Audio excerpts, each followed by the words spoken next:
كما فضل مكانا على مكان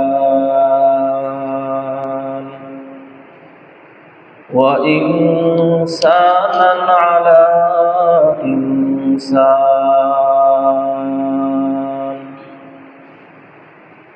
ونشهد أن لا إله إلا الله وحده لا شريك له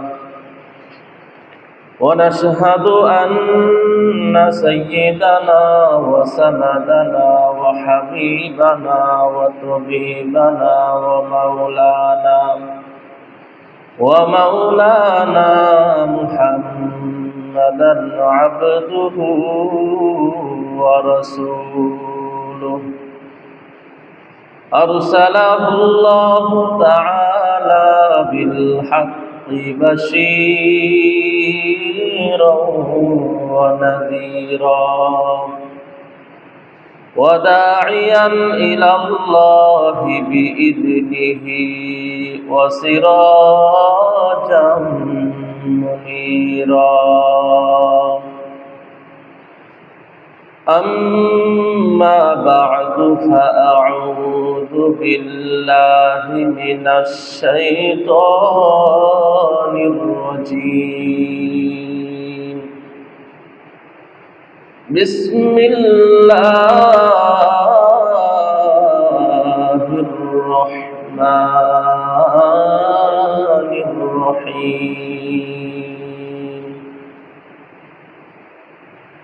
إن عدة الشهور عند الله 12 شهرا في كتاب الله 10 شهرا في كتاب الله يوم خلق السماوات والأرض منها 4 حرم أو كما قال النبي عليه الصلاة والسلام أفضل الصيام بعد رمضان شهر الله المحرم أو كما قال النبي عليه الصلاة والسلام سبحانك لا علم لنا إلا ما علمتنا إنك أنت العليم الحكيم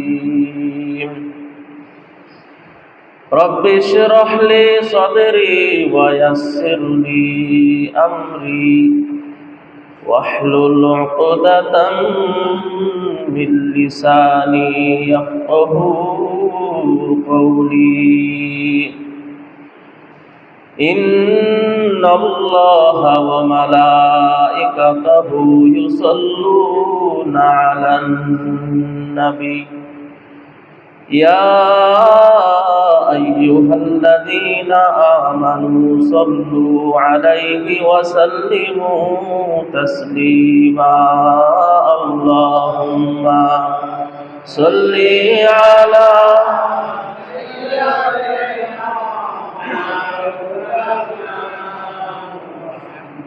وعلى آله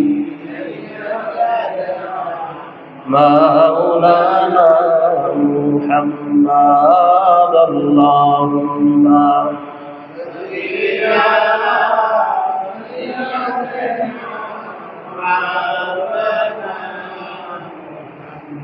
وعلى آله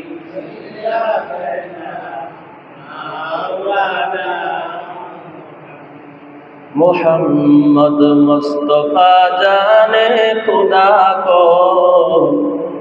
खुदा जाने मुहम्मद मुस्तफा को मुहम्मद मुस्तफा जाने खुदा को खुदा जाने मुहम्मद मुस्तफा को मुहम्मद हर गिज़ना गुफ्ता जिब्राइल जिब्राइल हर गिज़ना गुफ्ता रब्बुन जलील ला इलाहा ইল্লাল্লাহ লা ইলাহা ইল্লাল্লাহ লা ইলাহা ইল্লাল্লাহ লা ইলাহা ইল্লাল্লাহ লা ইলাহা ইল্লাল্লাহ লা ইলাহা ইল্লাল্লাহ লা ইলাহা ইল্লাল্লাহ সুবহানাল্লাহ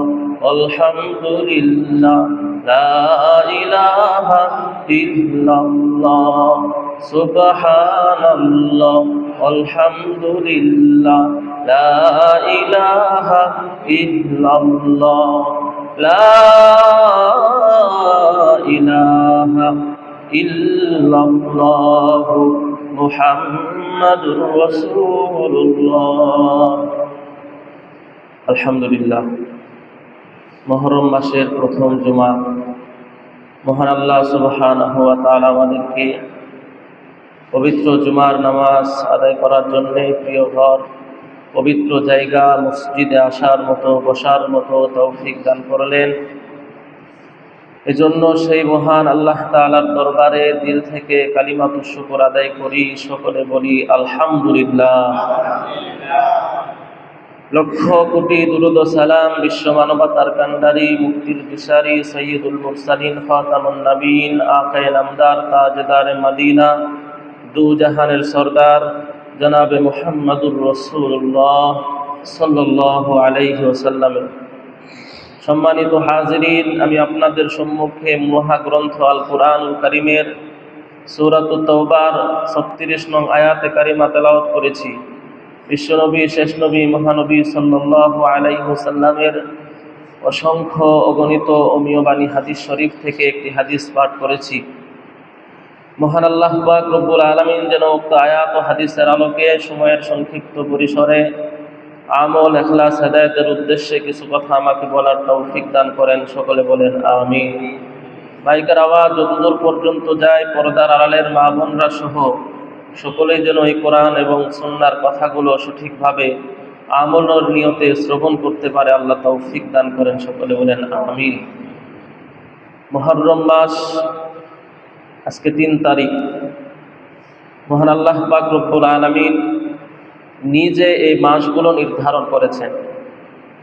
বাংলা মাস, ইংরেজি মাস, এগুলো মানুষের নির্ধারণ করা, কিন্তু আরবি মাস মুহররম, সফর, রবিউল আউয়াল, রবিউল সানি, এই মাসগুলো আল্লাহ পাক রব্বুল আলামিন নিজে নির্ধারণ করেছেন। এবং নির্ধারণ করেছেন আল্লাহ তাআলা যখন পৃথিবী সৃষ্টি করেছেন, যখন আসমান জমিন সৃষ্টি করেছেন, তখন আল্লাহ তাআলা এই মাসগুলো নির্ধারণ করেছেন। তো প্রত্যেকটি মাসে কিছু আমল থাকে। রমজান মাসের আমল আমরা করেছি, জিলকদ মাস, জিলহজ মাস। তো প্রত্যেকটি মাসের কিছু আমল আছে, সে আমলগুলো মুসলমান মুমিন যারা, তারা আদায় করার চেষ্টা করে। এজন্য মুহররম মাসের আমল সম্পর্কে আজকে কিছু আলোচনা হবে ইনশাআল্লাহ। মহান আল্লাহ পাক রব্বুল আলামিন বলেছেন, সফল কাম ওই ব্যক্তি যে তার আত্মাকে পরিশুদ্ধ করেছে।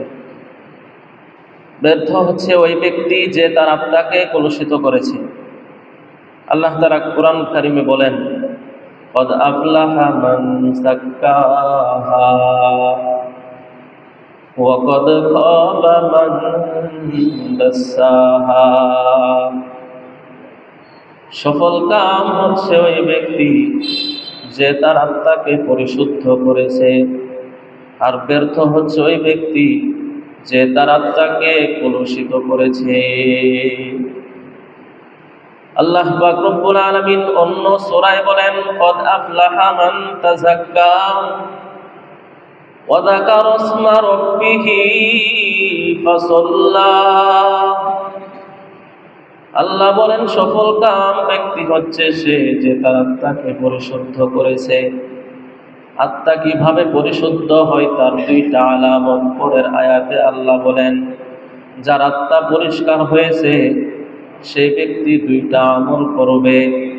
2টা কাজ যার ভেতরে বেশি, সেই বান্দা নিজেকে বুঝতে পারবে আত্মশুদ্ধি হয়েছে।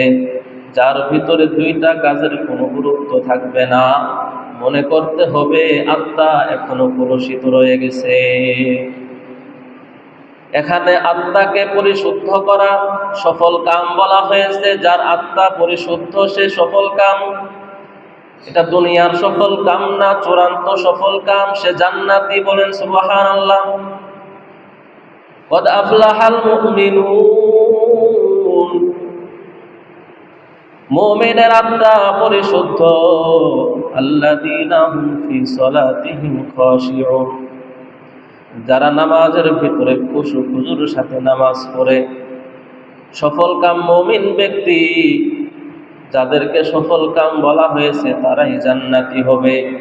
আল্লাহ তাআলা বলেন কদ আফলাহা মান তাযাক্কা, সফল কাম ব্যক্তি ওই ব্যক্তি যে তার আত্মাকে পরিশুদ্ধ করেছে। আত্মা পরিশুদ্ধ হয়েছে এটা আমরা কেমনে বুঝবো? মহান আল্লাহ পাক রব্বুল আলামিন পরের আয়াতে বলেন ওয়া যাকারা ইসমা রাব্বিহি ফাসাল্লা, যে আত্মা পরিশুদ্ধ হয়েছে তার প্রথম কাজ ওয়া যাকারা ইসমা রাব্বিহি, তার জবানে বেশি বেশি আল্লাহ পাকের জিকির বের হবে। ফাসাল্লা, এবং সেই ব্যক্তি নামাজের বেশি গুরুত্ব দিবে। তাহলে আত্মা পরিশুদ্ধ হওয়া আমরা কিভাবে বুঝবো? এক নাম্বার, ওয়া যাকারা ইসমা রাব্বিহি, আল্লাহর জিকির বের হবে মুখ দিয়ে। নবীজি সাল্লাল্লাহু আলাইহি ওয়াসাল্লাম বলেন, যে ব্যক্তি জিকির করতে করতে তার জিহ্বাটাকে দুনিয়াতে ভিজা রাখবে, সে পরকালে হাসতে হাসতে জান্নাতে প্রবেশ করবে। আল্লাহ পাক রব্বুল আলামিনের জিকির দ্বারা কলবে শান্তি হয়। আলা বিযিকরিল্লাহি তাতমাইন্নুল কুলুব, জিকিরের দ্বারাই মাত্র অন্তরের প্রশান্তি লাভ হয়। দুনিয়ার কোনো কিছু দ্বারা অন্তরের প্রশান্তি লাভ হয় না, একমাত্র জিকিরের মাধ্যমে হয়। ফাসাল্লাহ, যারা নিজের আত্মাকে পরিশুদ্ধ করেছে এদের দ্বিতীয় নাম্বার আলামত হচ্ছে ফাসাল্লাহ, তারা নামাজ আদায় করবে। আল্লাহ পাক রব্বুল আলামিন পরের আয়াতে বলেন বাল তুসিরুনাল হায়াতাদ দুনিয়া, হে বান্দা তোমরা কি ভেবেছো দুনিয়াই তোমাদের জন্য আসল? ওয়াল আখিরাতু খায়রুল লাকা ওয়া আবকা। বাল তুসিরুনাল হায়াতাদ দুনিয়া, তোমরা দুনিয়াটাকে আসল মনে করিও না, বরং পরকালের জিন্দেগি হচ্ছে আসল, পরকালের জিন্দেগি হচ্ছে স্থায়ী। আল্লাহ পাক রব্বুল আলামিন বলেন যে আত্মাকে পরিশুদ্ধ করার আলামত আল্লাহ পাকের জিকির অন্তরে যদি চালু হয়, এই জিকিরের মাধ্যমে অন্তরের ময়লাগুলো দূর হয়ে সেই বান্দার আত্মা পরিষ্কার হবে, সেই বান্দার আত্মার ভিতরে ঈমানের নূর প্রবেশ করবে, আমল করতে মজা লাগবে। ফামান ইয়ামাল মিসকালা যাররাতিন খায়রান ইয়ারাহ ওয়া মান ইয়ামাল মিসকালা যাররাতিন শাররান ইয়ারাহ। আল্লাহ পাক রব্বুল আলামিন বলে, বান্দা এক বিন্দু যদি নেক কাজ করো, এই এক বিন্দু নেক কাজের সওয়াব তুমি পরকালে পেয়ে যাইবা। ওয়া মান ইয়ামাল মিসকালা যাররাতিন খায়রান ইয়ারাহ, হে বান্দা যদি তুমি এক বিন্দু নেক কাজ করো, এই এক বিন্দু নেক কাজের সওয়াব তুমি পেয়ে যাইবা। বান্দা এক যাররা পরিমাণ যদি গুনাহের কাজ করো, আমি আল্লাহ পাক রব্বুল আলামিন বলে দিলাম সেই এক বিন্দু গুনাহের কাজও তুমি শাস্তি ভোগ করতে হবে। এক বিন্দু খারাপ কাজ যদি আমরা করি, সেই এক বিন্দু খারাপ কাজেরও আপনার আমার হিসাব। আমাল সে বনতি হ্যায় ये जन्नत भी जहन्नम, अमल से बनती है ये जन्नत भी जहन्नम, ए खाके फितरत में ना नारी हाय ना नूरी, ए खाके फितरत में ना नारी हाय ना नूरी। কবি বলেন আমাল সে বনতি হ্যায় ये जन्नत भी जहन्नम, আমলের দ্বারাই জান্নাত বনে, আমলের দ্বারাই জাহান্নাম বনে। ফারিকুম ফিল জান্নাতি ওয়া ফারিকুম ফিস সাঈর। ভালো কাজ করলে আল্লাহ জান্নাত দিবেন, আর খারাপ আমল করলে আল্লাহ জাহান্নামে দিবেন। এজন্য আপনার আমল আমি নিতে পারবো না, আমার আমল আপনি নিতে পারবেন না। যার যার আমলের হিসাব সে দিবে, যার যার নেক আমলের ফল সে ভোগ করবে, যার যার বদ আমলের ফল সে ভোগ করবে। আল্লাহ পাক রব্বুল আলামিন বলে, বান্দা আমি আল্লাহর কাছে আমল করো, দোয়া করো, আমি আল্লাহর রহমত থেকে নিরাশ হইও না। দুনিয়াতে শুধুমাত্র আমল করলেই হবে না, হাসরের ময়দানে এমন একটা সময় আসবে, বিচারের সময়। নবী সাল্লাল্লাহু আলাইহি ওয়াসাল্লাম বলেন, আতাদুরুনা মাল মুফলিস, হে সাহাবায়ে কেরাম তোমরা কি জানো সবচাইতে মুফলিস, সবচাইতে গরিব, সবচাইতে অসহায় ব্যক্তিকে? সাহাবায়ে কেরাম বললেন, ক্বালুল মুফলিসু ফীনা মান লা দিরহামা লাহু ওয়ালা মাতা। ওগো মায়ার নবী, আমরা তো জানি সবচাইতে গরিব ব্যক্তি সে যার কোনো টাকা নাই, যার কোনো পয়সা নাই। নবী সাল্লাল্লাহু আলাইহি ওয়াসাল্লাম বলেন, ক্বালুল মুফলিসু ফীনা মান লা দিরহামা লাহু ওয়ালা মাতা ফাইন্নাল মুফলিসা মিন উম্মতি মান ইয়াতি ইয়াওমাল কিয়ামা বিসসালাতিন ওয়া সিয়ামিন ওয়া যাকাতিন। নবী সাল্লাল্লাহু আলাইহি ওয়াসাল্লাম বলেন, আমার উম্মতের ভিতরে সবচাইতে গরিব ব্যক্তি হচ্ছে সে, দুনিয়াতে তার নামাজ আর আমলের অভাব ছিল না, হজ যাকাতের আমলের কোনো অভাব ছিল না, অনেক অনেক আমল সে করেছে দুনিয়ার বুকে। এই আমলগুলো নিয়ে সে জান্নাতে যাওয়ার জন্য রেডি হয়েছে। হাসরের ময়দানে বিচারের কাজ শুরু হয়ে যাবে। তার ডান পাশে থাকবে বিসলাতিন ওয়া সিয়ামিন ওয়া যাকাতিন, নামাজের আমল, হজের আমল, যাকাতের আমল, দান সদকার আমল, সমস্ত আমলগুলো বান্দার ডান পাশে থাকবে। নবীজি সাল্লাল্লাহু আলাইহি ওয়াসাল্লাম বলেন, ওয়ায়াতি ওয়া কদ শাতামা হাযা ওয়া আকালা মালা হাযা ওয়া সাফাকা দামা হাযা ফায়ুতু হাযা মিন হাসানাতিহি ওয়া হাযা মিন হাসানাতি। নবী সাল্লাল্লাহু আলাইহি ওয়াসাল্লাম বলে, ডান পাশে বান্দার সমস্ত নেক আমলগুলো থাকবে, বাম পাশে বান্দার পাওনাদার থাকবে। ফায়ুতু হাযা মিন হাসানাতিহি ওয়া হাযা মিন হাসানাতি। দুনিয়াতে কোনো ব্যক্তিকে গালি দিয়েছিলাম, সেই বান্দাটা বাম পাশে উপস্থিত থাকবে। দুনিয়াতে কোনো বান্দার গীবত করেছিলাম, সেই বান্দা বাম পাশে উপস্থিত থাকবে। দুনিয়াতে কারো হক নষ্ট করেছে, সেই বান্দাটাও বাম পাশে উপস্থিত থাকবে। আল্লাহর ফেরেশতারা বিচার কার্য শুরু করে দিবে। ফায়ুতু হাযা মিন হাসানাতিহি ওয়া হাযা মিন হাসানাতিহি ওয়া দারাবা হাযা ওয়া সাফাকা দামা হাযা ওয়া আকালা মালা হাযা। আমি কাউকে অন্যায়ভাবে আঘাত করেছিলাম, বাম পাশে উপস্থিত থেকে বলবে আমার পাওনা দিয়ে দাও। ফেরেশতারা তার নামাজের সওয়াব থেকে বান্দার আমলনামাগুলো দিয়ে দিবে। আমার ডান পাশে আমলের কোনো অভাব নাই, বাম পাশে পাওনাদারের কোনো অভাব নাই। বাম পাশে যার গীবত করেছিলাম, সেই বান্দাও বাম পাশে উপস্থিত থাকবে তার পাওনা নেওয়ার জন্য। ফেরেশতারা তার হজের সওয়াব থেকে, রোজার সওয়াব থেকে, যাকাতের সওয়াব থেকে এই বাম পাশে পাওনাদারকে সওয়াব দিয়ে দিবে। আল্লাহর ফেরেশতারা এবার ফায়ুতু হাযা মিন হাসানাতিহি ওয়া হাযা মিন হাসানাতি, এইভাবে আমলগুলো দিতে দিতে দিতে দিতে সব আমলগুলো শেষ হয়ে যাবে। দেখবে ডান পাশে সব আমলগুলো ফাঁকা হয়ে গেছে, বাম দিকে তাকায় দেখবে এখনো অনেক পাওনাদার বাকি। মুসলিম শরীফের হাদিস, ফাইন ফানিয়াত হাসানাতুহু ক্বাবলা আন ইয়াকদিয়া মা আলাইহি। ফেরেশতারা আল্লাহকে বলবে, আল্লাহ আপনার এই বান্দা দুনিয়ার বুকে কম আমল করে নাই, সব আমল তো এখানে শেষ হয়ে গেছে।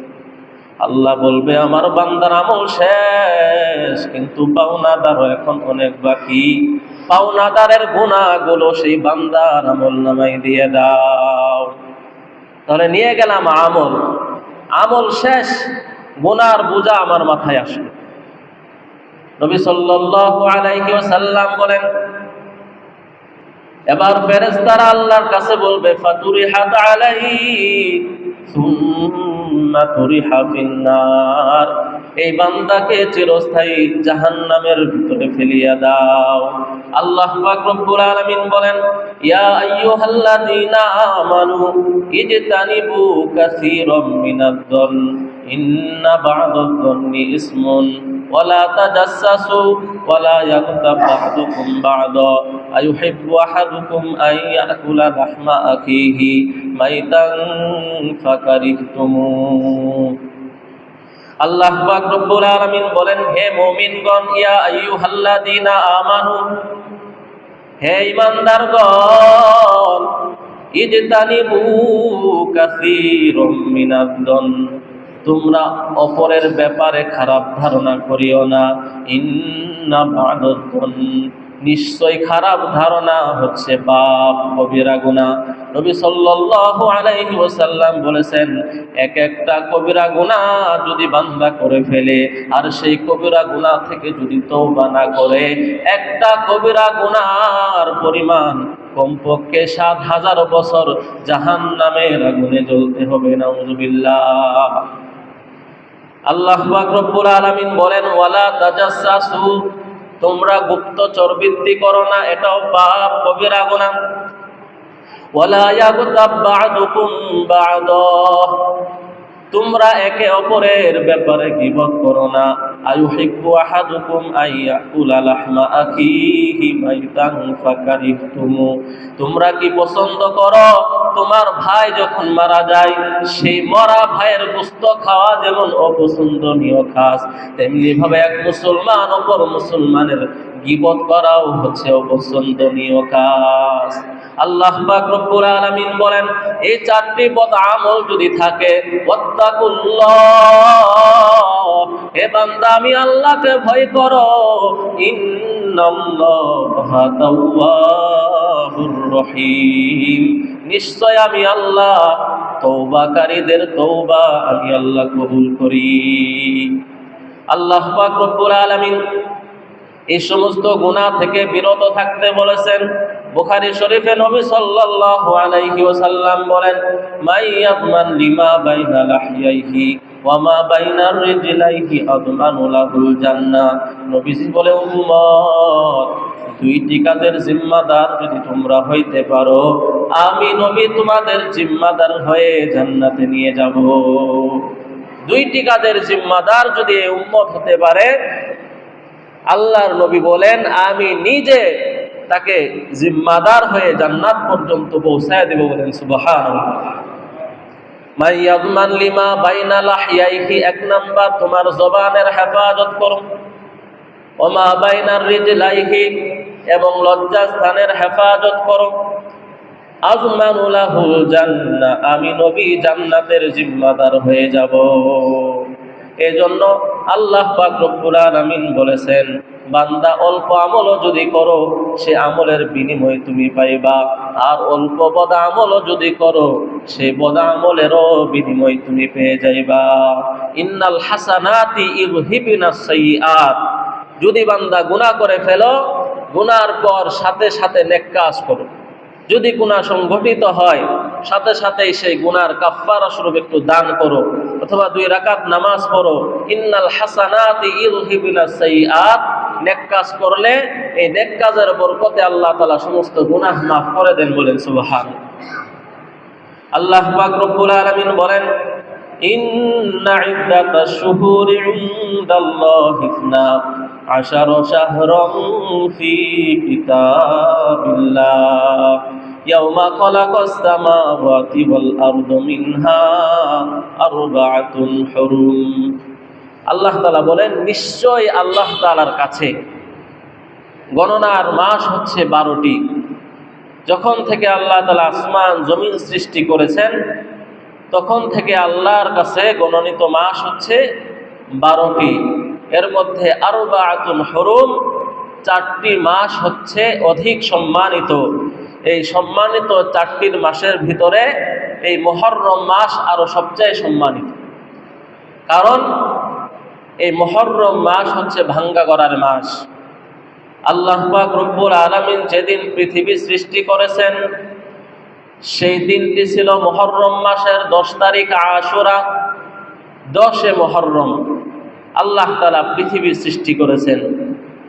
বর্ণনায় পাওয়া যায় এই 10 মুহররম কিয়ামত হবে, আল্লাহ তাআলা দুনিয়াকে ধ্বংস করে দিবেন। নবী সাল্লাল্লাহু আলাইহি সাল্লাম এই মাসের আমল সম্পর্কে কিছু হাদিস বর্ণনা করেছেন। আফদলুস সিয়ামি বা'দা রমাদান শাহরুল্লাহিল মুহাররম। এই মুহররমের রোজা, আফদলুস সিয়ামি বা'দা রমাদান, রমজানের রোজা ফরজ হওয়ার আগেও এই মুহররম মাসের 10 তারিখের রোজা ফরজ করা হয়েছে।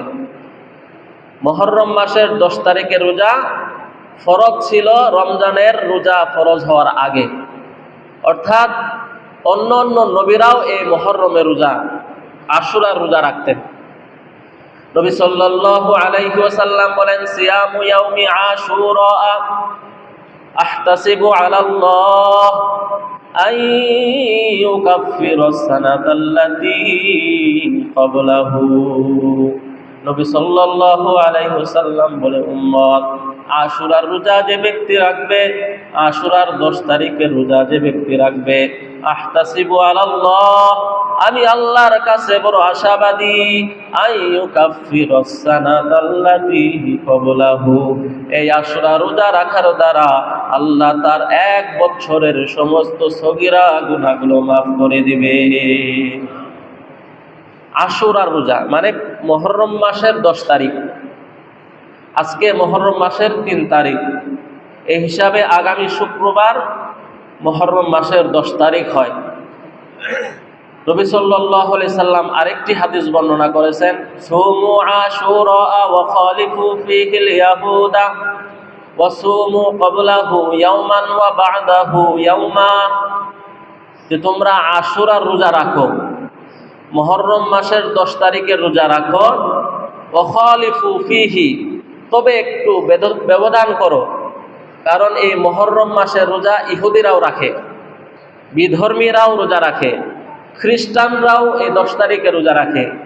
নবীজি বলেন তাদের সাথে যেন মিল না হয়, ও খালিফু ফীহি, তাদের বিপরীত যেন হয়, এজন্য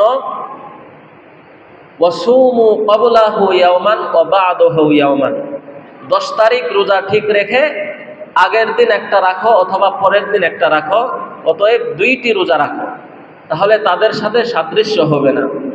নবী সাল্লাল্লাহু আলাইহি ওয়াসাল্লাম আরেকটি হাদিসে বলেছেন, মান ওয়াসআ আলা আয়ালিহি ফিন নাফাকাতি ইয়াওমা আশুরা ওয়াসআ আল্লাহু আলাইহি সাইরা সানাতি।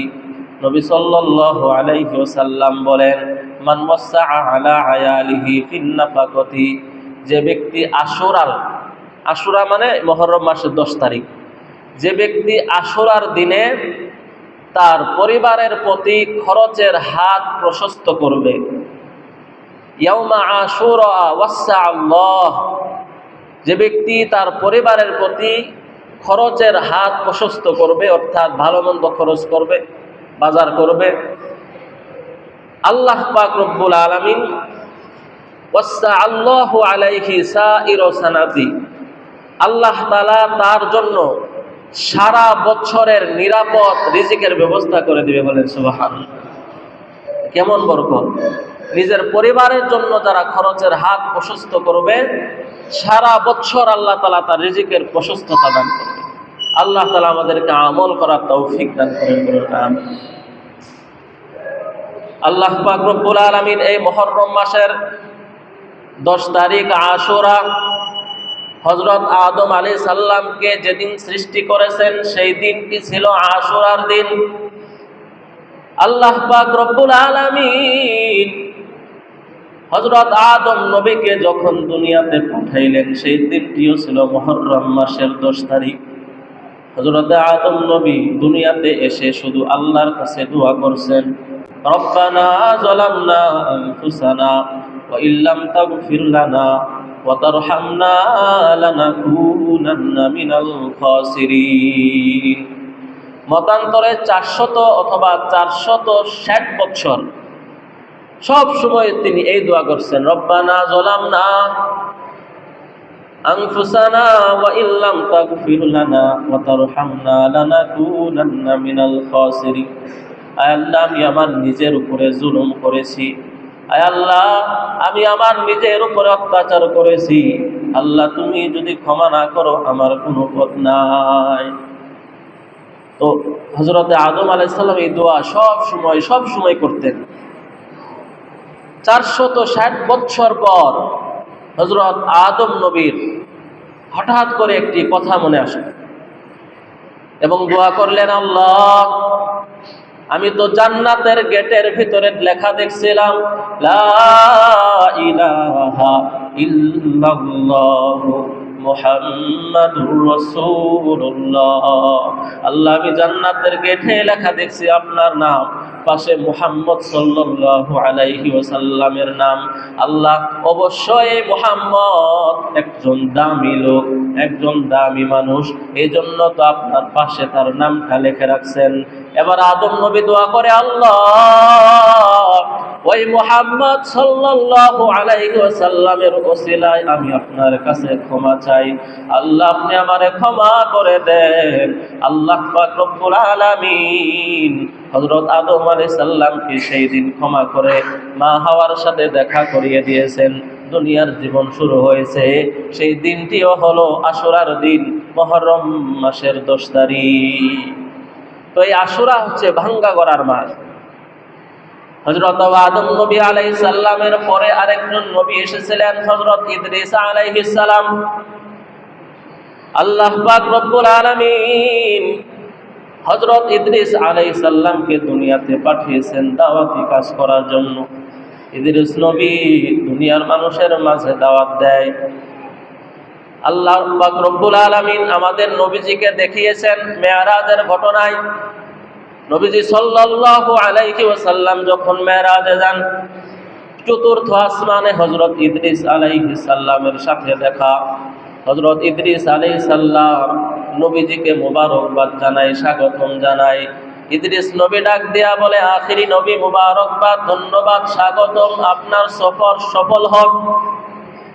মায়ার নবী রহমাতুল লিল আলামিন ডাক দেয়া বলে, ইদ্রিস আল্লাহ পাক রব্বুল আলামিন তোমাকেও তো অনেক ভালোবাসেন, তোমাকেও তো অনেক মুহাব্বত করেন, যেই জন্য আল্লাহ তাআলা জিন্দায় তোমাকে আসমানে উঠিয়ে নিয়েছে এবং তোমাকে আল্লাহ জান্নাত দান করেছে। ইদ্রিস নবী ডাক দেয়া বলে, আখিরি নবী পয়গম্বর, আল্লাহ তাআলা আমাকে জিন্দায় আসমানে উঠিয়ে নিয়েছেন, কিন্তু আল্লাহ তাআলা এখনো আমাকে জান্নাতের সব নিয়ামত দান করেন নাই। ইদ্রিস নবী ডাক দেয়া বলে, মায়ার নবী আমি জান্নাতের আশেপাশে ঘুরে ঘুরে বেড়াই, এত সুন্দর জান্নাতের গেট দেখে জান্নাতের ভিতরে আমার ঢুকতে বড় মনে চাই। আমি যখন জান্নাতে ঢোকার জন্য জান্নাতের গেটের মধ্যে দাঁড়াই, ওই জান্নাতের ভিতর থেকে কে যেন আওয়াজ দিয়ে ডাক দেয়া বলে, হে আল্লাহর নবী ইদ্রিস, এই জান্নাতটা তোমার জন্য না, এই জান্নাতটা হচ্ছে আখিরি নবীর উম্মতের জন্য। বলেন সুবহানাল্লাহ। যতদিন পর্যন্ত আখিরি নবী জান্নাতে না যাবে, দুনিয়ার কোন নবী জান্নাতে যেতে পারবে না। যতদিন পর্যন্ত আখিরি নবীর উম্মত জান্নাতে না যাবে, দুনিয়ার কোন উম্মত জান্নাতে যাওয়ার অনুমতি নাই। হযরত ইদ্রিস আলাইহিস সালামের কাছে হযরত জিবরাইল আলাইহিস সালাম আসলেন। এসে বলেন, আল্লাহ তাআলা আপনাকে খুশি হয়ে এমন একটি পুরস্কার দান করেছে, আপনি যদি একটা আমল করেন 2টা আমল করার সওয়াব পেয়ে যাবেন। আপনি যদি 2 রাকাত নামাজ পড়েন 4 রাকাত নামাজ পড়ার সওয়াব পেয়ে যাবেন। আপনি যদি একবার সুবহানাল্লাহর আওয়াজ দেন 2 বার সুবহানাল্লাহর আওয়াজ দেওয়ার সওয়াব পেয়ে যাবেন। আর আখিরি নবীর উম্মতের প্রতি আল্লাহ তাআলা কেমন রহমত করেছে, যে ব্যক্তি একবার সুবহানাল্লাহর আওয়াজ দেয়, আল্লাহ আখিরি নবীর উম্মতের প্রতি 100 বার রহমত বর্ষণ করে। তো ইদ্রিস নবী খুশি হয়ে গেছেন যে এক আমল করলে ডাবল। ইদ্রিস আলাইহিস সালাম ডাক দিয়া বলেন, তাহলে আমার হায়াতটা একটু বাড়িয়ে দেওয়া হোক, আমার হায়াতের সময়টা একটু বাড়িয়ে দেওয়া হোক। হযরত জিবরাইল আলাইহিস সালাম তিনি বললেন, হায়াত বাড়ানোর কাজ তো আমার না, এটা আল্লাহর কাছে চাইতে পারবে হযরত আজরাইল আলাইহিস সালাম, এটা তার কাজ, মালাকুল মউতের কাজ। ইদ্রিস আলাইহিস সালাম ডাক দেয়া বলে, তাহলে আমাকে মালাকুল মউত ফেরেশতার কাছে নিয়ে যান, আজরাইলের কাছে নিয়ে যান, তার সাথে আমার দীর্ঘদিনের বন্ধুত্ব আছে, সম্পর্ক আছে, তাকে একটু বলে দেখি আল্লাহর কাছে বলে একটু হায়াত বাড়ানো যায় কিনা। তাফসিরে আসছে হযরত জিবরাইল আলাইহিস সালাম ইদ্রিস নবীকে নিয়ে প্রথম আসমানে যায়, দ্বিতীয় আসমানে, তৃতীয় আসমানে গিয়ে উপস্থিত, চতুর্থ আসমানে গিয়ে উপস্থিত। যে চতুর্থ আসমানে মালাকুল মউত আজরাইল আলাইহিস সালাম আছে। মালাকুল মউত আজরাইল আলাইহিস সালাম সেই চতুর্থ আসমানে অবস্থান করতেছে। তখন ইদ্রিস আলাইহিস সালামকে রেখে হযরত জিবরাইল আলাইহিস সালাম আজরাইল আলাইহিস সালামের কাছে সালাম জানায়। হযরত আজরাইল আলাইহিস সালাম ডাক দিয়া বলে, কি ব্যাপার, হঠাৎ করে আপনি আমার কাছে এসেছেন? আবার হযরত জিবরাইল আলাইহিস সালাম ডাক দিয়া বলে, আজরাইল, ও মালাকুল মউত ফেরেশতা, আজকে কি এমন আদেশ আছে দুনিয়ার কোন মানুষের জান তুমি কবজ করবা, এমন লিস্টি তুমি আজকে পাইছনি? আজরাইল আলাইহিস সালাম বলে, আল্লাহ তাআলা প্রতিদিন সকালে আমাকে একটি লিস্ট ধরায় দেয়, পৃথিবীর বুকে কে কে আজকে ইন্তেকাল করবে, কোন সময় কার মৃত্যু হবে, কোন জায়গায় কার মৃত্যু হবে, আল্লাহ তাআলা এটা আমাকে দিয়ে দেন। তো আমি আল্লাহর হুকুম নিয়ে আসতেছি, তো চতুর্থ আসমানে আমি আসছি আপনার সাথে দেখা। আজরাইল আলাইহিস সালাম বলেন, আপনি কেন এখানে আসেন? জিবরাইল আলাইহিস সালাম ডাক দিয়া বলে, আপনার একজন বন্ধু, অতীতেও আপনার সাথে কথা হয়েছে, ভালো মুহাব্বত, সেই ইদ্রিস নবী আপনার সাথে দেখা করবে, এই জন্য আমি তাকে চতুর্থ আসমানে নিয়ে এসেছি। তখন মালাকুল মউত আজরাইল আলাইহিস সালাম বলেন, আলহামদুলিল্লাহ। জিবরাইল আলাইহিস সালাম বলেন, শুকরিয়া আদায় করার কারণ কি? মালাকুল মউত ডাক দিয়া বলেন,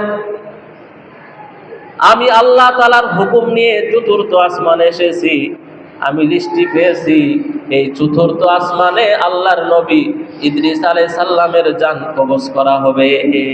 তো আমি চিন্তিত ছিলাম, সে তো জমিনে, এই চতুর্থ আসমানে কিভাবে আসবে, আর কিভাবে তার জানটা আমি এখানে কবজ করব, এই জন্য শুকরিয়া আদায় করলাম। হযরত ইদ্রিস আলাইহিস সালামের সাথে দেখা, ইদ্রিস নবী ডাক দিয়া বলে,